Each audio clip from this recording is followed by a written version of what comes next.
Dynamic Leadership Series. I'm Jess, an investor with Albion, and I'm joined by our talent director, Jane Reddin. Hello, Jess.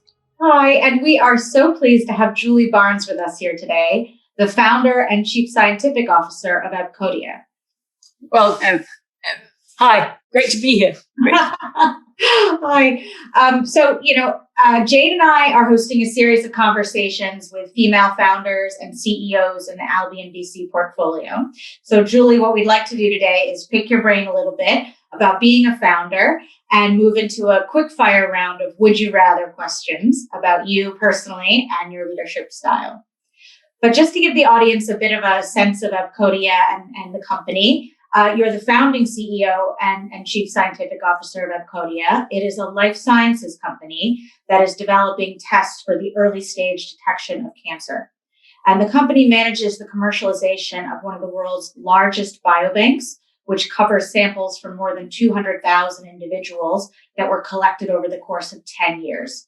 And with this data, you've developed a key product, which is in getting its regulatory clearance now, which is a test for the very early stage detection of ovarian cancer. So you guys are obviously doing some of the most important work in the world, and we're really excited about this business. Albion invested in this quite early in your Series A round in 2011 when you were spinning out this biobank. And your own personal background is incredibly impressive. You've got a PhD in pharmacology, 30 years of experience in the life sciences industry, including 15 years with GSK and multiple roles with venture-backed life sciences companies. So we'd love to hear about your journey in your own words. Can you tell us how you came to found Abcodia? Yes, so I suppose that it all started around 2011, end of 2010, when I had the opportunity to meet Professor Ian Jacobs, who was at the time working at UCL. And he is the kind of founder of this large ovarian cancer screening study, the UK collaborative trial for ovarian cancer screening. And he really wanted to set about improving the way that we detect ovarian cancer for women in their later stages of life. And this study was 200,000 women across the UK who were recruited in 2001. They'd been screened for 10 years. So this massive venture, really. And I learned about this. And what he'd also done was many of the women had to have a blood sample, and any residual samples were stored in a very high quality standard. And the women had donated these samples for use in secondary studies. And so there was a really large biobank, which was prospective in nature. You know, these are healthy women being tested serially. So very unique. And as I learned more about this, Ian was very keen for the biobank to be used in its full extent. Of course, you know, the academic team were interested in ovarian cancer, but there was opportunities in other cancers as well. So I was consulting at the time. I was kind of in between roles. So this was kind of a very fortunate meeting. And I then offered to help him scope out a business. And we started to think about how we could use this cohort of samples and the data that was associated with it, for the purposes of discovering new technologies and new biomarkers for the early detection of cancer. And having done that and reached out to investors, not least Albion, we got some capital into the business. And of course, the natural person to lead it after having done all that and got the insight was myself. And it seemed like it was just a great opportunity. I was in between roles. I'd been a CSO in a previous role on the board, and this was just a great opportunity to kind of lead something new from the start. So that was how it all started. Oh, that's fantastic. Back in sort of 2011, 2010, being a biobank and exploring that unique data set, was that very forward thinking at the time? It was. And in fact, it was. And in fact, early detection of cancer now is actually really quite very topical, and there is a lot of interest in it because I think people have realized that we've got fantastic medicines out there for cancer, but actually late detection kind of limits their potential to really work well. And many cancers we're still missing. Women and men are living with cancer that they haven't yet detected for too long, and outcomes are still very poor. So I think we realize now, and there is a lot of space, and there's actually a lot of companies now who have also set up to develop new technologies for early detection of cancer. So far more topical. We found this quite difficult at the beginning because everybody was into, biomarkers for personalized medicine to try and stratify treatment. Right. And we found it very difficult to find, to really get going from that perspective. So yeah, we're in a good place now, but it was a bit ahead of its time. Yeah, no, I mean, it feels very prescient. And as you say, now it's front of mind for everyone, but you guys were very forward thinking and really saw that ahead of the curve, which is fantastic. And to that point, Jess, I'll try not to interrupt too much today, but I know that I'm getting beyond my I'll keep stepping outside my box. But it's so fascinating to hear you say that though, because my question that I had in my mind is, so how did you hold, you've got contagious conviction, and you've got conviction at least, and then kind of inspiring belief in others, kind of is met by resistance. How did you maintain your optimism? How did you maintain your belief that it was going to break through / be received / that you were able to get traction, that you would be able to get traction? Oh, I think we had moments where we weren't sure. Like any innovative startup, you're never really sure whether your ideas are going to realize value. And in fact, we did, change. We've changed the business model that we set out with has evolved over the years, largely because we realized that some of the things that we were doing weren't going to realize. So when we first started, we had this kind of partnership strategy. So we didn't want to bring in technology. We didn't want to run a lab. We thought we would work with commercial and academic partners to use the biobank in its innovative form for evaluating markers that they were working on. And we would work up license agreements, and we would share downstream IP together. And conceptually, it was brilliant, but it was challenging because I think, for what I mentioned earlier, a lot of the companies weren't interested in doing that. So they weren't really interested in the longitudinal nature of the work. The biomarkers that they were working on, we've evaluated many things, and they've always turned out to be not useful when you profile them longitudinally.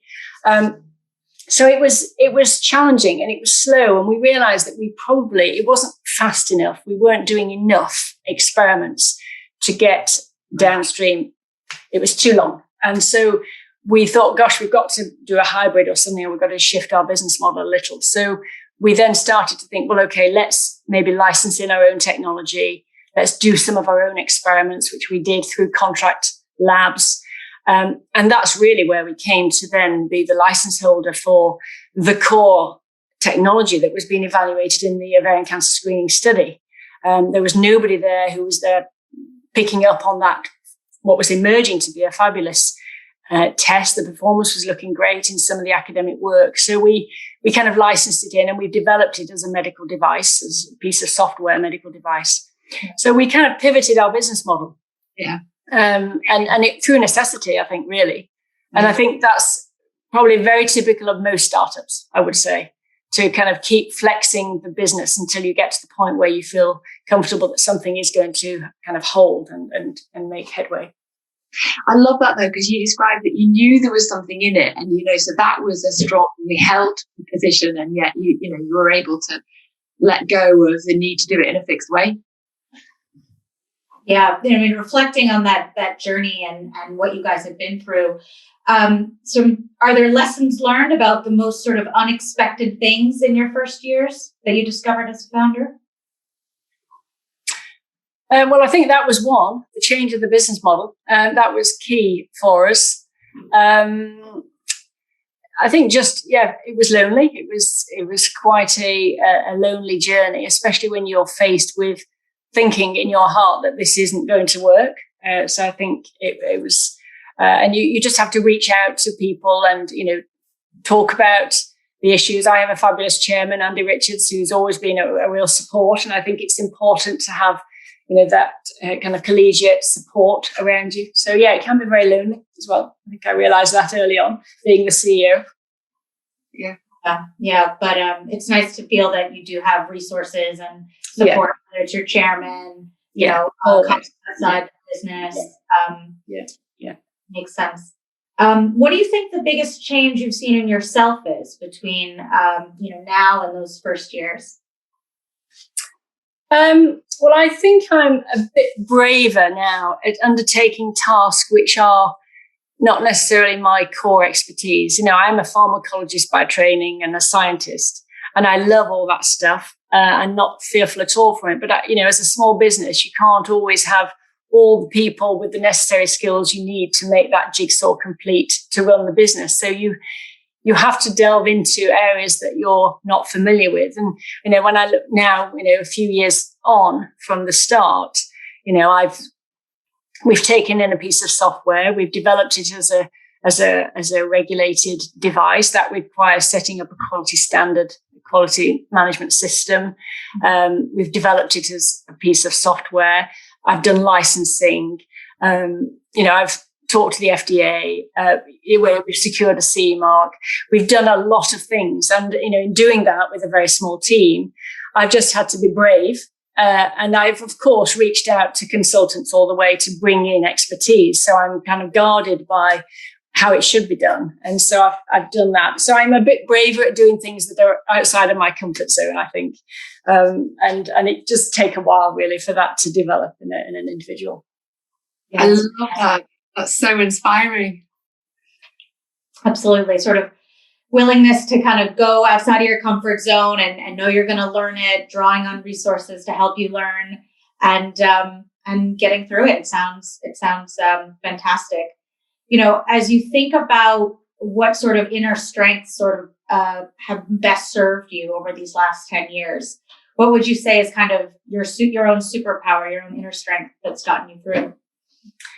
I'm very tenacious and very determined.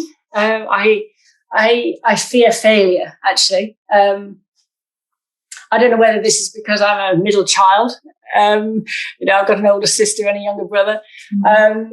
But I am very determined and I like to succeed. And I think that keeps me going, really. And it allows me to kind of, be flexible to try and find that end success. Yeah, absolutely. I feel like we see that so much in founders. They have a sort of special drive that keeps you going and keeps you shooting for that sort of North Star. Yeah. And, thinking about how you've managed, you mentioned, you're managing a small team tackling a lot of big issues, licensing, clinical studies, dealing with regulators.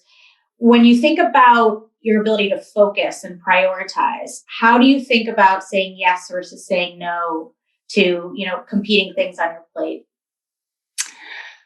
Gosh, this is something I think you gain with experience. And I think there are two levels. There is the, what are we doing as a business? And what is the best focus of the business?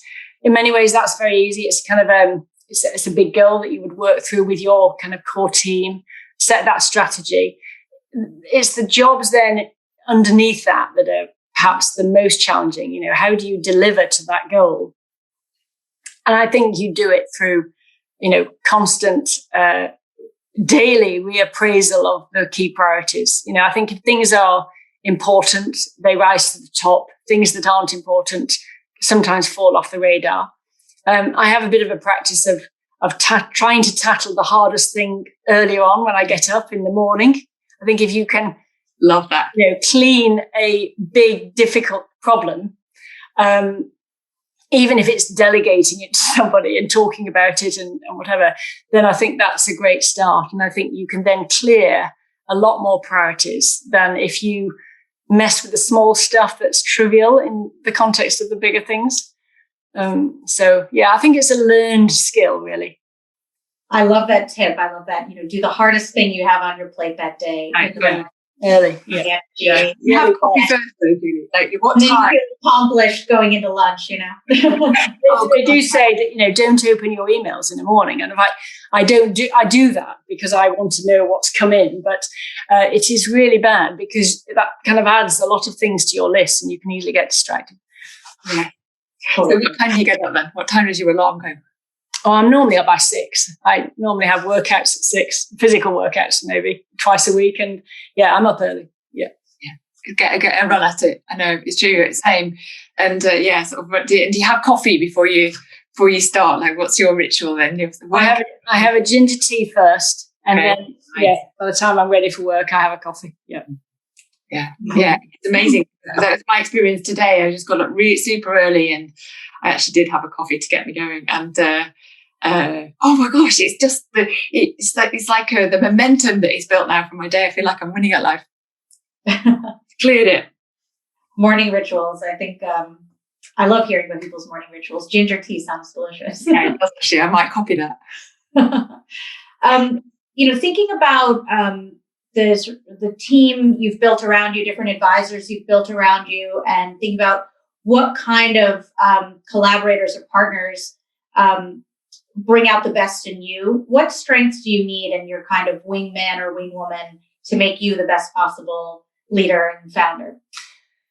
Well, I've worked with some fantastic finance people and people who are operationally very strong. I love the conceptualizing and I love the strategy piece. And delivering under that, if I've got somebody who is, prepared to work through the detail and challenge me on that and, work through a really clear plan and then execute on it. We're brilliant. It's just a great combination for me personally. And if I'm not a financier, and it's also great if somebody's kind of happy to look after the numbers, and so that the financial aspects of your business are really well looked after. So yeah, operational strength and finance would be for me, definitely. Yeah, it makes a ton of sense. Pair the science with the numbers guy, and then killer. Yeah, exactly. Amazing. Over to me. Shall I dig in? Yeah. I would love to. Yeah. I'm going to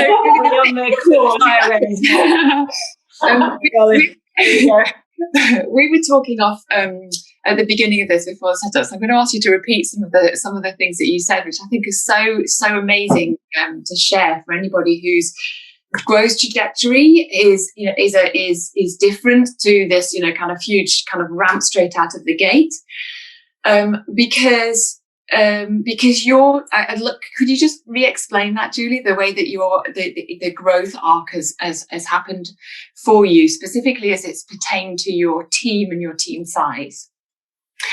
Well, we've had to actually stay quite small because it's turned out that we're very much dependent now on the commercial path that we want to take with our primary test on another clinical trial endpoint, and that's due shortly. But it's been a bit of a long wait. So I think when you're in a business, actually like many kind of biotechs, where you're waiting for a clinical trial, you have to stay small. Yeah. So, and while we've been doing that, we've developed a lot of really good things. We've got our technology absolutely up to scratch. We've got our CE mark. We have actually had a really great engagement with the NHS in a smaller population of women who are BRCA carriers and want surveillance for their risk, to manage their risk of ovarian cancer. So and we've learned a lot along the way, but we have had to do that with a very small team because the clinical endpoint is quite it's a milestone that we've had to wait for. So I think it's not uncommon in life sciences businesses to have to stay fairly strict with the scale-up piece, because otherwise, and if some of these outcomes are quite binary, I think, therapeutic trials, for example, you get a yes answer, it's worked or it's not. So I think it's very important just to kind of manage all that. And we've been in that bag. And I loved how you described, though, this agility to be able to use partners and collaborators. Thinking about a modern collective like that, where you've got a very small core, and yet actually your sphere of influence, if you like, and ability to be able to pull on capabilities when you need them, is really modern and one of the ways forward, in my opinion. What in that context would you rather have IQ or EQ in those partners? IQ. You expect your partners, your external experts, to be at the top of their game because they're advising you. Like a lawyer, you absolutely need them to be specialists and expert in that. So if that's what IQ is, but certainly, I expect them to give me the best advice possible. So yeah. Definitely. I love that. And then still you need to develop a relationship with them where trust is there. I keep coming back in my thinking to trust has been a core theme for mission alignment, frankly, and growth or results or performance and engagement. So would you rather then trust or harmony in that, core team, and then the kind of the external or outer team? Can you talk to me about those tensions and how you built that?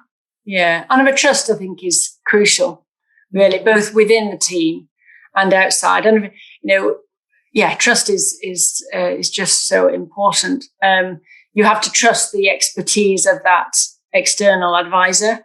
I think from an internal perspective, trusting your team, and we're all working remotely right now, and we've worked fairly virtually all our life, and it was. The COVID kind of shutdown didn't really affect us too much because we were really used to it. And, I'd got used to, teams beavering away on a project without me knowing where they are for weeks. And then they deliver me a really great report or something.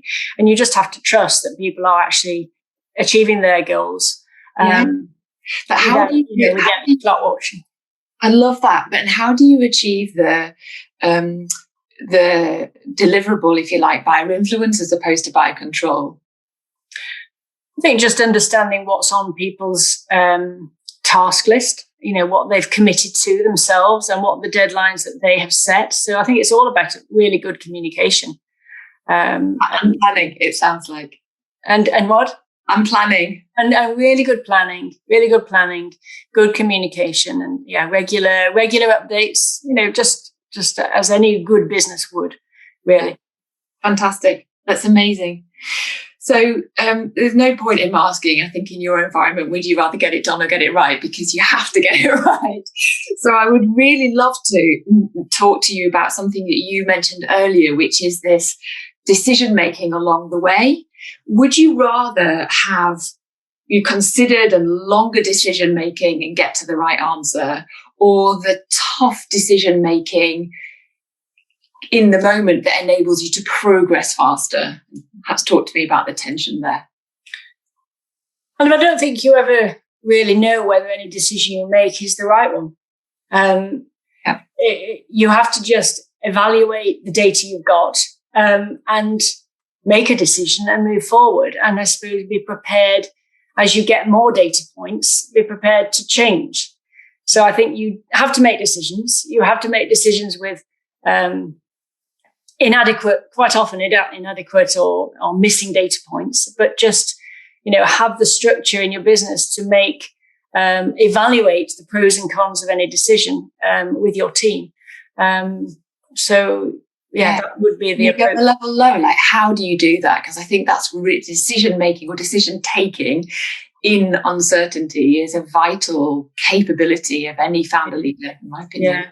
I think the best decisions are made by people coming together with different perspectives. So I think having multidisciplinary thinking, and having the finance guru thinking about the economics and the operational risks, as well as the visionary piece, is probably the way that you can evaluate all aspects of a decision that you make. And so having that senior leadership team with those multiple perspectives, I think is really, really important.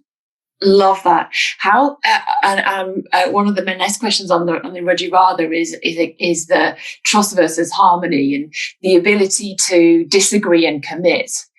Can I ask you about, again, just how have you created that in this environment, which is, kind of deeply specialist and scientific and with quite significant consequences? I think just having good dialogue with your colleagues and keep challenging and reappraising, the path as you develop and get new data points. I think, it is just a constant reappraisal of the path that you're on and being very open about what is working and what is not. It's very easy to keep pretending that, the path is right. It's hard sometimes to acknowledge that actually you think you're on a road to no discovery and you have to switch. So I think just honesty, really, and constant reappraisal of the path that you're taking. You're so calm and centered in the way that you're talking about that. And I wonder whether that's a reflection of kind of what I perceive as a hard message, potentially about the binary quality of this. It could be right or wrong, but it's not a personal criticism of me. Could you talk about how you've navigated that tension also?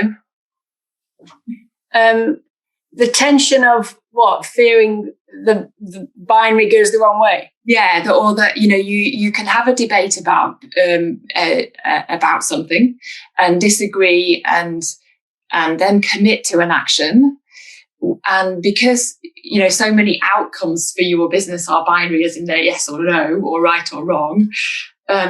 In the context of disagreeing and committing, if you like, and having healthy conflict or healthy debate, it done badly or unhealthy conflict can lead into a sense of personal criticism or judgment on the individual themselves as a person, as opposed to their ideas or their hypothesis. How do you navigate the dialogue such that you stay in healthy conflict and it becomes about the idea, so to speak, as opposed to about the individual and their own kind of personal view of themselves? And I think when you're a leader, you have to listen to your team and get them to share their thoughts and their views from their expert perspectives. But at the end of the day, a decision has to be made. So I think you have to evaluate that. And I think anybody working within a team with a leader who doesn't understand that decision is the responsibility of the leader, it's not going to work. So I think, you appraise all the different options. You might narrow it down. And sometimes, most of the time, I find that there is a consensus that comes out and there is a kind of a give and a take. It's very rare, in my mind and in my experience, for there to be a real conflict where you have to make a decision that is not in the agreement of the team who's been participating in that debate. Okay. So I think it's rare to get the true, real conflict. There is, of course, conflict. And I suppose if one of those decisions means, change of staff or roles, then I think that does become a little bit emotional. But I think you just have to do what's right for the business and keep it non-personal. Yeah, well said. Amazing. So you talked about the muscle, if you like, that you've developed along the way of doing that. One of the themes that we've heard a lot is confidence, and confidence being a muscle.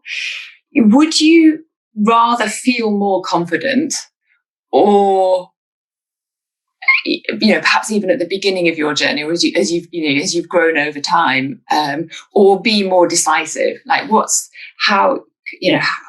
that tension for you inside?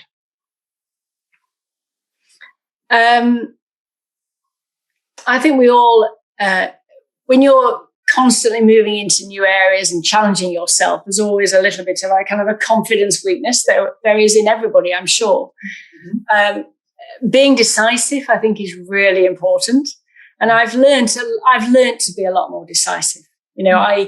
sometimes can be too evaluative and then stay on the fence. And I've learned that actually you have to make a decision.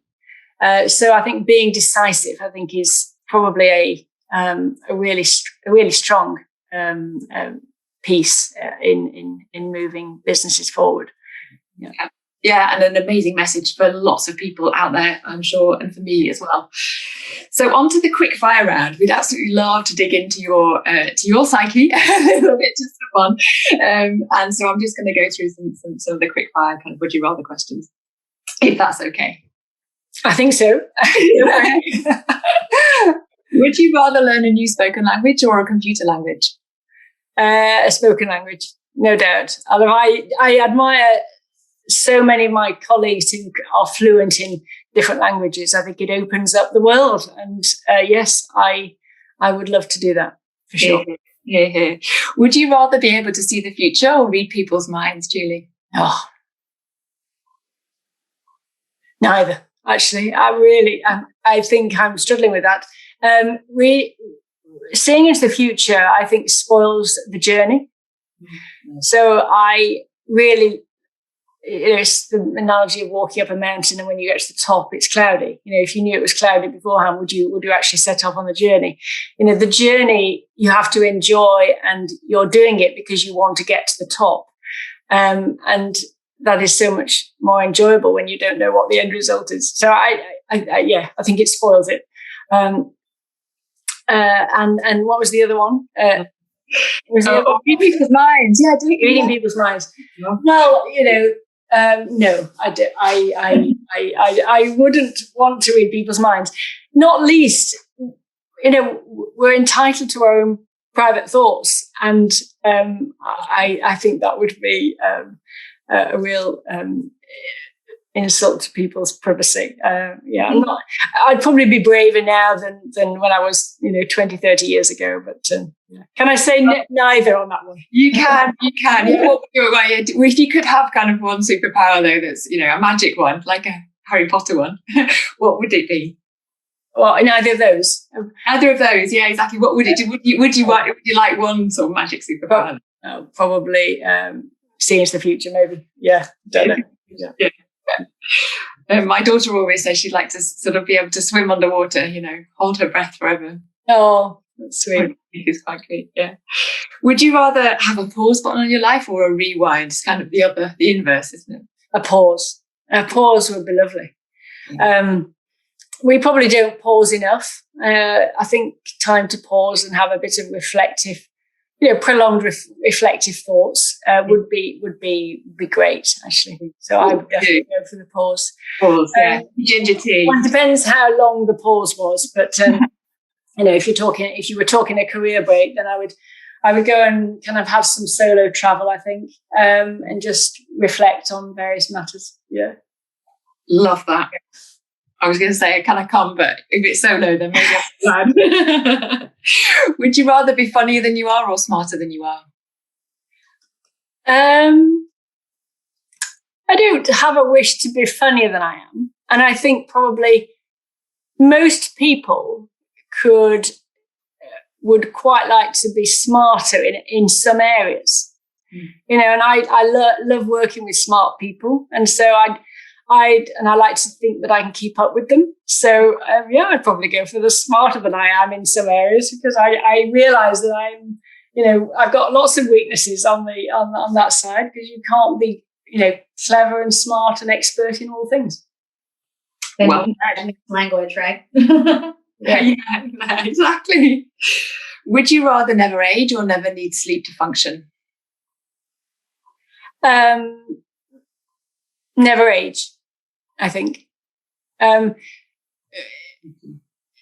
does that mean, stay young? But I wouldn't want to lose the experience, I suppose, that you get from growing a bit older. Yeah. But yes, never age, I think. Yeah, go back with the wisdom that you've. Yeah, it would be nice. Would you rather die in 20 years with no regrets, Julie, or live to 100 but have a few? Die in 20 with no regrets. At my age, die in 20 with no regrets, for sure. Yeah. I wouldn't have said that maybe years ago, but I'd love to live to 100. But yes, no, I think life's for living and doing some good things, career-wise, work-wise, for society and for yourself, and make the most of it. Well, you are living that true path, that's for sure. What you're doing is so important. So it is. Yeah, collectively, the academic team and the company. It's exciting. Yeah. Jess. So we just like to wrap things up with sort of lessons learned or wisdom for other entrepreneurs. So looking back, what advice would you give to your younger self, given everything you know now? I think deeply about what you really want to do in your career, in your life. I've got 2 daughters who are almost mature from their formal training. And, I say to them, really think hard about what you want to do. Don't do what people expect you to do. Think deeply, be brave, be bold, think big. When you think about Professor Ian Jacobs setting up UKC Talks, that was big. And he did that as a young doctor. Be bold. And also, I think just be with people who are more experienced than yourselves. Envelope yourself with capability, because you will learn so much from other people's experiences, and continue to challenge yourself and put yourself into positions where you feel that kind of emotional tension. Push yourself out of your comfort zone a little. I love that. I love those last words. Be brave, be bold, think big. Really inspiring. Thank you so much today. Pleasure. I really enjoyed it. Thank you very much for having me. Thank you.